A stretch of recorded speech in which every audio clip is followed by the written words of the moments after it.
২০০৮ সালে বিয়ের ১৪ দিনের মাথায় পিলখানায় বিডিআর হত্যাকাণ্ডের ঘটনায় গ্রেফতার হয়েছিলেন ঠাকুরগাঁও সদর উপজেলার মোতাহার হোসেন মানিক। পরিবারের কাছে ফিরলেন ১৬ বছর পর। বাড়িতে ফেরার পর আবেগঘন পরিবেশের সৃষ্টি হয়। স্বামীকে পেয়ে কান্নায় ভেঙে পড়েন স্ত্রীসহ পরিবারের সদস্যরা। জীবন থেকে ১৬টি বছর কেড়ে নেওয়ার জন্য তৎকালীন স্বৈরাচার সরকারের বিচার দাবি করেন মানিক।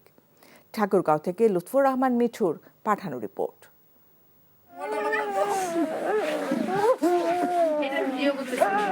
১ মাস ১ বছর নয়, দীর্ঘ ১৬টি বছর পর স্বামীকে দেখে কান্নায় ভেঙে পড়েন স্ত্রী ববি। সেখানে এক আবেগঘন পরিবেশ সৃষ্টি হয়। তার কাছে অনেকটা স্বপ্নের মতো। কখনো ভাবেননি স্বামীর সাথে তার আর দেখা হবে। ২০০৮ সালের ১লা জানুয়ারি তৎকালীন বিডিআরে যোগদান করেন মোতাহার হোসেন। ৬ মাস ট্রেনিং শেষে বাড়ি ফেরেন। পরে মাসুদা আক্তার ববির সাথে তার বিয়ে হয়। বিয়ের ১৪ দিন পর পুনরায় ট্রেনিংয়ে যোগদানের জন্য চলে যান কর্মস্থলে।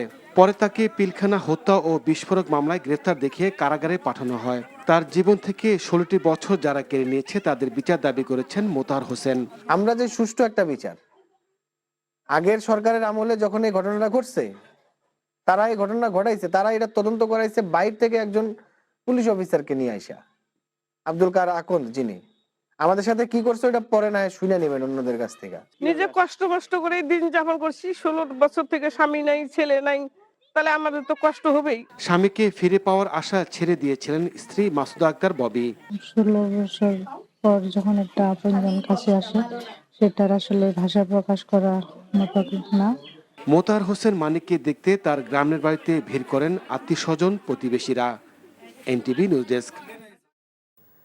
ভাগ্য বদলের আশায় ট্রাভেল এজেন্টের মাধ্যমে রাশিয়ায় পাড়ি জমিয়েছিলেন নাটোরের শ্যালক ও দুলাভাই। কিন্তু রাশিয়ায় নিয়ে প্রতারকরা তাদের বিক্রি করে দেয় সেদেশের সামরিক বাহিনীর কাছে। পাঠানো হয় ইউক্রেন যুদ্ধে প্রাণ হারায় শ্যালক হুমায়ুন।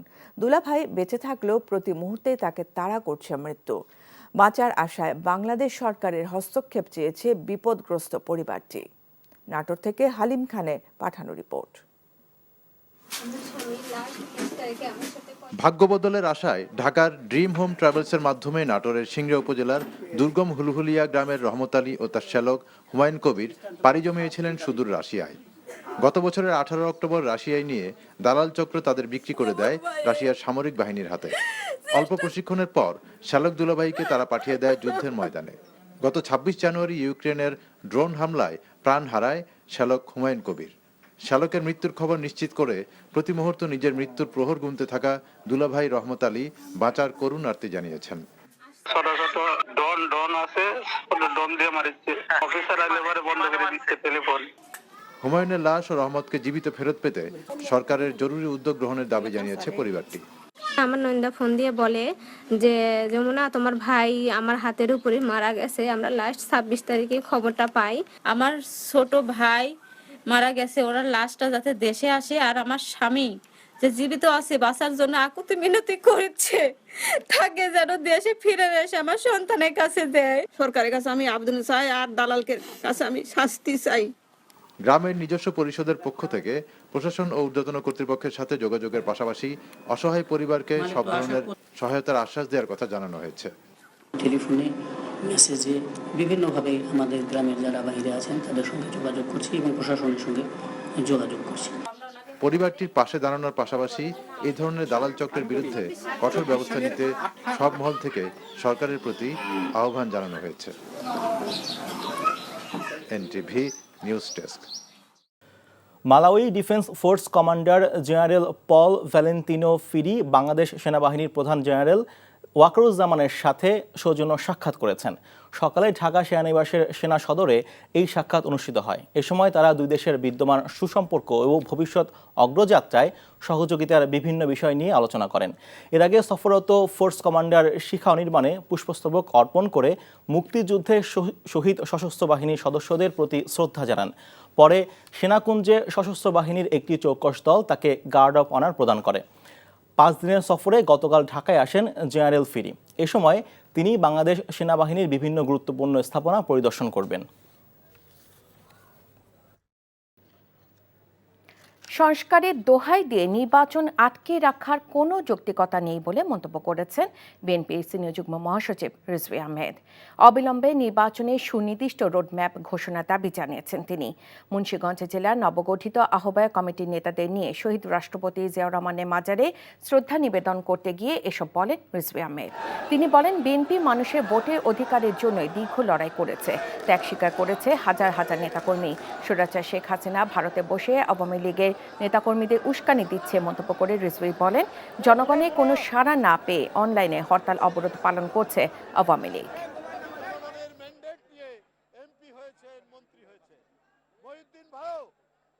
ডক্টর ইউনূস সাহেবের সরকারকে আপনার নির্বাচনী রোডম্যাপ এবং নির্বাচনের ডেডলাইন এটা দিতে হবে, যে জনগণ মনে করবে যে আমরা 16 বছর যেটা বঞ্চিত হয়েছি, 17 বছর যেটা বঞ্চিত হয়েছি, সেই বঞ্চনার দুঃস্বপ্ন যেন তাদের দূর হয়।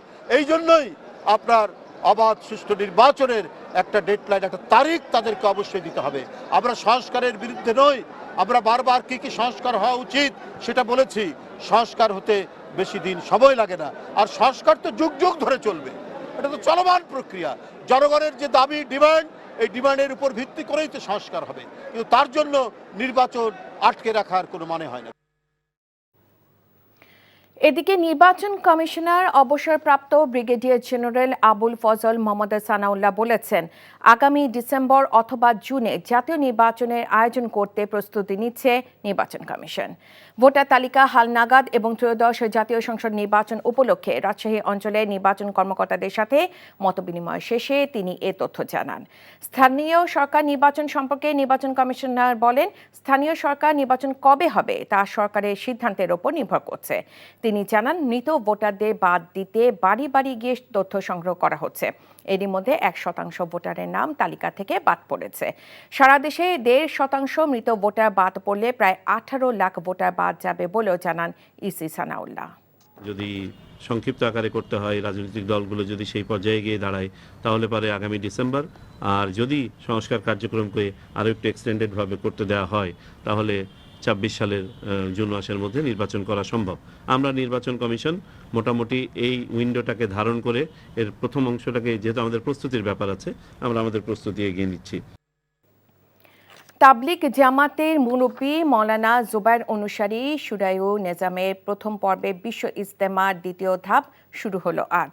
বাদ জোহর পাকিস্তানে মৌলানা জিয়াউল হক বয়ান করবেন।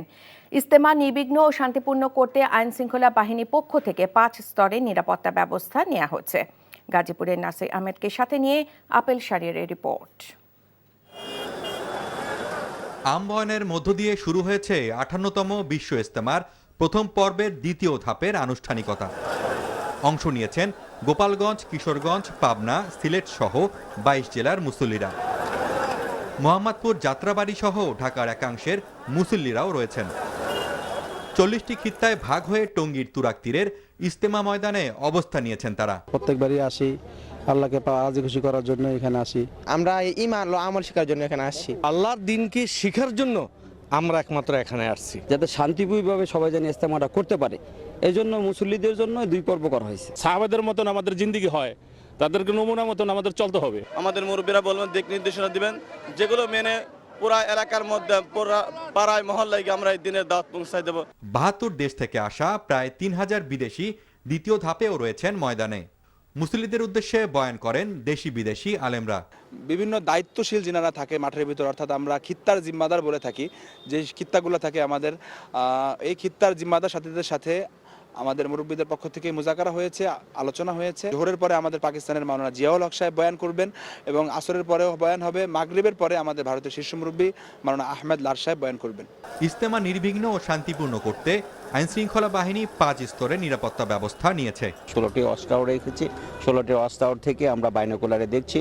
আমরা সিসি ক্যামেরার আওতায় সমস্ত মাঠটি নিয়ে এসেছি। আমরা মোবাইল পার্টি রেখেছি। আমরা এখানে স্থির ডিউটি রেখেছি, পিকেট ডিউটি রেখেছি, চেকপোস্ট রেখেছি। আমরা ইনশাল্লাহ নিরাপত্তার কোনো ঘাটতি আমরা দেখছি না। 5 ফেব্রুয়ারি আখেরি মোনাজাতের মধ্য দিয়ে শেষ হবে প্রথম পর্বের ইজতেমা। আর দ্বিতীয় পর্বে দিল্লির মাওলানা সাদ অনুসারীদের 14, 15 এবং 16 ফেব্রুয়ারি ইজতেমা আয়োজনের কথা রয়েছে। Apple Shahriar, NTV news, Tongi, Gazipur. বিদ্যা, বাণী ও সুরের দেবীর বন্দনার মাধ্যমে উদযাপিত হল সনাতন ধর্মাবলম্বীদের অন্যতম প্রধান ধর্মীয় উৎসব সরস্বতী পূজা। এই দিন শিশুদের হাতেখড়ি, ব্রাহ্মণ ভোজন সহ বিভিন্ন প্রথাও প্রচলিত রয়েছে। এ উপলক্ষে রাষ্ট্রপতি মোহাম্মদ শাহাবুদ্দিন ও প্রধান উপদেষ্টা ডক্টর মোহাম্মদ ইউনূস আলাদা বাণীতে সনাতন ধর্মাবলম্বীদের প্রতি শুভেচ্ছা জানিয়েছেন। সাবরিনা খন্দকারের রিপোর্ট। সনাতন ধর্মাবলম্বীদের বিশ্বাস মতে প্রতি বছর মাঘ মাসের শুক্লপক্ষের পঞ্চমী তিথিতে সাদা রাজহাঁসে চড়ে বিদ্যা, বাণী ও সুরের প্রতীক দেবী সরস্বতী ধরায় নেমে আসেন।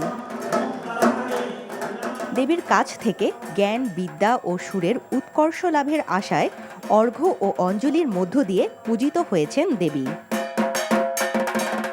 দেবীর চরণে পুষ্পার্ঘ্য অর্পণের মাধ্যমে বিদ্যাদেবীর আরাধনায় দিন কাটিয়েছে সনাতন ধর্মাবলম্বী শিক্ষার্থীরা। এদিন হাতেখড়ির মাধ্যমে শিক্ষা জীবনের শুরু হয় শিশুদের। আজকে আমি দেবীর কাছে চেয়েছি আমি যেন ভালো হয়ে পড়াশোনা লেখাটুকু করতে পারি। আমি এইটাই সরস্বতী মার কাছে চেয়েছি যাতে আমি আরো ভালো করতে পারি, আমার পড়াশোনা যাতে অনেক ভালো হয়। আমি চাই যেন আমি পড়ালেখা করে অনেক বড় হতে পারি, গান শিখে অনেক বড় হতে পারি। বিদ্যার দেবীর আশীর্বাদে জ্ঞান ও সৃজনশীলতার আলো ছড়িয়ে পড়ুক সবার জীবনে, এমনটাই আশা ভক্তকুলের। আমার বাচ্চারা যেন সুস্থ থাকে এবং সুস্থভাবে তাদের লেখাপড়ার যে ইয়েটা আছে ওটা যেন শেষ করতে পারে। অবশ্যই বিদ্যা চাইবো, আমার মেয়ের জন্য চাইবো, আর আমার জন্যও চাইবো যেন আমি আধ্যাত্মিক জগতে আরো শাস্ত্রগ্রন্থ পড়ে নিজে জ্ঞান অর্জন করতে পারি, যাতে ক্যারিয়ারে আরো প্রসপার করতে পারি, যাতে উন্নতি করতে পারি, সেটাই অবভিয়াসলি চাইছি, বাট স্পেসিফাই করে বলবো না কি চাইছি। বাবুর জন্য চাওয়া হলো লেখাপড়া করে একজন ভালো মানুষ যাতে হতে পারে। প্রতিবারের মতো এবারও দেশের সবচেয়ে বড় আয়োজন হয় ঢাকা বিশ্ববিদ্যালয়ের জগন্নাথ হলে। সকাল থেকেই ঢল নামে ভক্তদের। হলের মাঠে বিশ্ববিদ্যালয়ের ৭২টি বিভাগ পৃথকভাবে পূজার আয়োজন করে। Sabrina Khandakar, NTV news, Dhaka. সন্ত্রাস দমন আইনের মামলায় সাবেক জনপ্রশাসন মন্ত্রী ও মেহেরপুর জেলা আওয়ামী লীগের সভাপতি ফরহাদ হোসেন দোদুল এবং তার ছোট ভাই সরফরাজ হোসেন মৃদুলের বিরুদ্ধে ৩ দিনের রিমান্ড মঞ্জুর করেছেন আদালত। সকালে ঘণ্টাব্যাপী শুনানি শেষে মেহেরপুরের সিনিয়র জুডিশিয়াল ম্যাজিস্ট্রেট আদালতের বিচারক শারমিন নাহারে আদেশ দেন। এছাড়াও অপর এক মামলায় তার ভগ্নিপতি আব্দুস সামাদ বাবলু বিশ্বাসের ২ দিনের রিমান্ড মঞ্জুর করেছেন আদালত। দুপুরে আদালত থেকে কারাগারে নেয়ার পথে বিক্ষুব্ধ জনতা, বৈষম্যবিরোধী ছাত্র আন্দোলনের কর্মী এবং বিএনপির কর্মীরা বিভিন্ন স্লোগান দেন এবং সাবেক মন্ত্রীকে লক্ষ্য করে ডিম নিক্ষেপ করেন। আদালত চত্বরে অতিরিক্ত পুলিশ, র্যাব এবং সেনা সদস্য মোতায়েন করা হয়। বিদ্যা, বাণী ও সুরের দেবীর বন্দনার মাধ্যমে দেশের বিভিন্ন স্থানে উদযাপিত হচ্ছে সনাতন ধর্মাবলম্বীদের অন্যতম উৎসব সরস্বতী পূজা। সরস্বতী পূজাকে ঘিরে রাজশাহী বিশ্ববিদ্যালয়ের শিক্ষার্থীরা নানান কর্মসূচি পালন করছে। বিশ্ববিদ্যালয়ের কেন্দ্রীয় উপাসনালয় সহ প্রায় ৩০টি মণ্ডপে সরস্বতী পূজা অনুষ্ঠিত হয়। সকাল থেকে খুলনা বিশ্ববিদ্যালয়ের মন্দির প্রাঙ্গণে আলোচনা সভা সহ বিভিন্ন কর্মসূচি পালিত হয়। নেত্রকোনায় সরস্বতী পূজা উপলক্ষে বিভিন্ন শিক্ষা প্রতিষ্ঠান, বাড়ি ও মন্দিরে পূজা অর্চনা হয়। কিশোরগঞ্জে বিভিন্ন শিক্ষা প্রতিষ্ঠানে মন্ত্রপাঠ, অঞ্জলি প্রদান ও প্রসাদ বিতরণ সহ বিভিন্ন কার্যক্রমের মাধ্যমে সরস্বতী পূজা উদযাপিত করা হয়। এছাড়া সাতক্ষীরা, পটুয়াখালী সহ দেশের বিভিন্ন স্থানে সরস্বতী পূজা পালিত হয়েছে। তিতুমীর কলেজকে বিশ্ববিদ্যালয় রূপান্তরের দাবিতে পঞ্চম দিনের মতো রাজধানীর গুলশান মহাখালী সড়ক অবরোধ করেছে কলেজটির শিক্ষার্থীরা। এতে চরম ভোগান্তিতে পড়েন ঢাকা উত্তর সিটির বাসিন্দারা। এছাড়া পাশের ঢাকা টঙ্গী রেলপথ অবরোধ করায় বন্ধ হয়ে পড়েছে সারা দেশের রেল যোগাযোগ। নূর হোসেনের রিপোর্ট। তিতুমীর কলেজকে স্বতন্ত্র বিশ্ববিদ্যালয় করা যাবে না, শিক্ষা উপদেষ্টার এমন বক্তব্য প্রত্যাখ্যান করে ৩ দফা দাবিতে ধারাবাহিক কর্মসূচির অংশ হিসেবে আবারও রাজধানীর মহাখালী গুলশান সড়ক অবরোধ করেন তিতুমীর কলেজের শিক্ষার্থীরা। দাবি আদায় না হওয়া পর্যন্ত কর্মসূচি চালিয়ে যাওয়ার ঘোষণা তাদের। শিক্ষা উপদেষ্টা যে উস্কানিমূলক যে বক্তব্যটা দিয়েছে, এই উস্কানিমূলক বক্তব্যটা আমরা মানি না। আমরা চাই অনতিবিলম্বে শিক্ষা উপদেষ্টা তার এই বক্তব্যটাকে প্রত্যাহার করুক। আমাদের বিভিন্নভাবে আশ্বস্ত করা হয়, তো এতদিনেও তারা কিছু করতেছে না। এইখানে আমরা কতক্ষণ অবস্থান করব সেটা নির্ভর করবে রাষ্ট্রের হত্যাকর্তাদের উপর। তারা যত কালক্ষেপণ করবে আমাদের অবস্থান তত দীর্ঘায়িত হবে। শিক্ষার্থীদের Barasat barricade two north city অবরোধ কর্মসূচির কারণে ঢাকা উত্তর সিটির বেশ কয়েকটি সড়কে যান চলাচল বন্ধ হয়ে যায়। এতে ভোগান্তিতে পড়েন নগরবাসী। গুরুতর রোগী নিয়ে বিপাকে পড়েন অনেকে। বয়স্ক মানুষ নিয়ে হাসপাতালে যেতে পারছে না, সমস্যা হচ্ছে, ভোগান্তি হচ্ছে, সাধারণ মানুষের ভোগান্তি। এটা তো জনগণের ভোগান্তি, সাধারণ জনগণের তো ভোগান্তি, এটা তো মানতে হবে, কি করার আছে এখন আর। সড়কের পাশাপাশি রেলপথও অবরোধ করে তিতুমির কলেজের শিক্ষার্থীরা। এতে ঢাকার সাথে সারা দেশের রেল যোগাযোগ বন্ধ হয়ে যায়। এদিকে অপ্রীতিকর পরিস্থিতি এড়াতে তিতুমির কলেজের আশেপাশে নিরাপত্তা ব্যবস্থা জোরদার করা হয়েছে। মোতায়েন করা হয়েছে বিজিবি সদস্যদের। নূর হোসেন, এনটিভি নিউজ, ঢাকা। এ বিষয়ে জানতে আমরা যাচ্ছি ঘটনাস্থলে। সেখানে আছেন আমাদের সহকর্মী আবির আহমেদ, সরাসরি যোগ দিচ্ছেন তিনি আমাদের সাথে। আবির, অবরোধ কখন তুলে নেওয়া হতে পারে, এই বিষয়ে কি কিছু জেনেছেন, আর শিক্ষার্থীরা কি বলছে?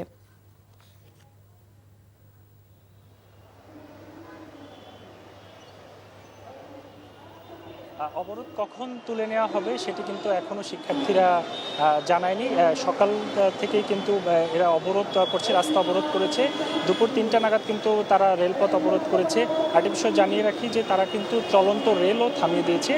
এদিকে এই তিতুমির কলেজে বিশ্ববিদ্যালয় করার যে দাবি, এই দাবির জন্য কিন্তু এই রেলপথ অবরোধ করার জন্য ঢাকা থেকে সারা দেশের বেশিরভাগ জেলার রেলপথ বন্ধ রয়েছে, যার কারণে ভোগান্তিতে পড়েছে সাধারণ মানুষ যেটি বলছে যে এই বিভিন্ন সময় বিভিন্ন যে আন্দোলন, এই আন্দোলনের কারণে তারা নানা ভোগান্তি। ওদিকে তিতুমির কলেজের যে শিক্ষার্থীরা তারা বলছেন যে তাদের যে আন্দোলনটি যৌক্তিক। এছাড়া তারা 3 দফা দাবি জানিয়েছেন। তার মধ্যে একটি রয়েছে গতকাল শিক্ষা উপদেষ্টা যে বক্তব্য দিয়েছেন তার বিরুদ্ধে কিন্তু তারা তীব্র নিন্দা জানিয়েছেন এবং সেই বক্তব্য তুলে নেওয়ারও কিন্তু তারা দাবি জানিয়েছেন। আরেকটি বিষয় তারা বলছেন যে এখন পর্যন্ত তাদের দাবি আদায় না হওয়া পর্যন্ত তারা এই জায়গা ত্যাগ করবেন না, এবং পাশাপাশি যে সমস্ত শিক্ষার্থীরা অনশনে রয়েছেন তাদের কেউ কিন্তু অসুস্থ হয়ে পড়ছেন, অসুস্থ হয়ে হাসপাতালে যাচ্ছেন, আবার হাসপাতাল কিছুটা সুস্থ হলে কিন্তু তারা আবার এখানে ফিরে আসছেন। এই রেলপথের পাশাপাশি তারা কিন্তু সড়ক অবরোধ করে রেখেছেন। সড়ক অবরোধ করার কারণে আপনি এই যে দেখতেই পাচ্ছেন যে রাস্তায় সাধারণ মানুষের ভোগান্তি হচ্ছে, তারা পায়ে হেঁটে যাচ্ছে। কিছুক্ষণ আগে একজন সাধারণ মানুষের সাথে কথা বলেছিলাম, তিনি যেটি বলছেন যে বৃদ্ধ মানুষ, তিনি হাসপাতালেও যেতে পারছেন না। আর একটি বিষয় আপনার সাথে এই বিষয়ে যুক্ত করছি যে তিতুমির কলেজের শিক্ষার্থী কিন্তু 30,000-এরও বেশি, যেটি জানতে পেরেছি। কিন্তু তবে এখানে আন্দোলন যারা করছেন কয়েকশো হবে, তার ঠিক বেশি হবে না। উৎসুক জনতা এখানে বেশি দেখা যাচ্ছে, এবং তিতুমির কলেজের শিক্ষার্থীদের এই দাবি দেওয়া মেনে না নেওয়া পর্যন্ত তারা তাদের এইখানে কর্মসূচি পালন করবেন এবং তারা তাদের এখানে অনড় আছেন। এটি ছিল সর্বশেষ আমার কাছে এখান থেকে। স্বরাষ্ট্র উপদেষ্টা অবসরপ্রাপ্ত লেফটেন্যান্ট জেনারেল জাহাঙ্গীর আলম চৌধুরী বলেছেন, তিতুমির কলেজের শিক্ষার্থীদের আন্দোলন সবাইকে অতিষ্ঠ করে ফেলেছে, জনগণই তাদের তুলে দিবে বলেও মন্তব্য করেন তিনি। বিকেলে সচিবালয়ে এক বৈঠক শেষে কথা বলেন উপদেষ্টা।